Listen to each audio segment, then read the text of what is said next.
Savais-tu que l'hymne national guinéen que nous chantons aujourd'hui est inspiré d'un chant composé pour rendre hommage à Alpha Yaya Diallo? Pourtant, très peu de Guinéens connaissent cette incroyable histoire qu'on ne vous raconte surtout pas à l'école. Aujourd'hui, je vais te la raconter. Mais avant de comprendre comment ce chant est devenu notre hymne national, il faut d'abord savoir qui est Alpha Yaya Diallo. Alpha Yaya Diallo était l'un des plus grands chefs traditionnels de la Guinée au début du XXe siècle. Il s'est illustré pour son influence et sa résistance face à la colonisation française.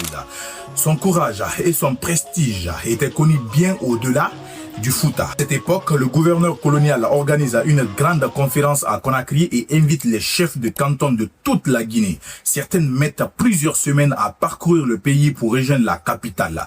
Alpha Yaya Diallo choisit d'arriver en dernier, entouré de notables, de marabouts, de griots et de cavaliers. Il fait une entrée spectaculaire qui impressionne toute la ville. Pendant plusieurs jours, Conakry ne parle que de lui, de son prestige et de sa générosité. Parmi les personnes venues lui rendre hommage se trouvait un griot, Kouranko, de Kissidougou, nommé Karafo Moussa, accompagné de sa troupe. Inspiré par la grandeur d'Alpha Yaya Diallo, il improvise un chant qui commence par ces mots.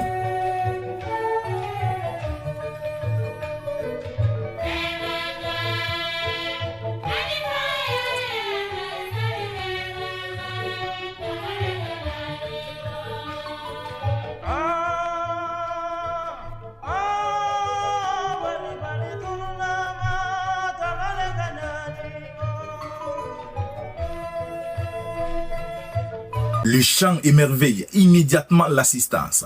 Profondément touché, Alpha Yaya Diallo offre à Karafo Moussa 500 francs en argent, une somme exceptionnelle pour l'époque, avant de lui offrir également plusieurs pièces d'étoffe en signe de reconnaissance. Grâce aux griots venus de toutes les régions, ce chant se répand immédiatement à travers toute la Guinée et devient l'un des airs les plus populaires du pays. Avant de vous faire écouter, il y a un détail très important. Le chant original de Karafo Moussa n'a jamais été enregistré à cette époque. Les moyens d'enregistrement sonore n'existaient pas encore en Guinée. Alors la version que vous allez entendre est donc une interprétation réalisée plusieurs décennies plus tard par le grand artiste guinéen Sori Kangia Kouyaté. C'est grâce à des artistes comme lui que cette mélodie a pu être préservée jusqu'à nos jours. Cette mélodie va traverser les décennies sans jamais disparaître. Puis arrive l'année 1958. La Guinée devient indépendante et doit se choisir un hymne national. C'est alors que Fodeba Keita, poète, écrivain, musicien et fondateur des ballets africains, adapte cette mélodie traditionnelle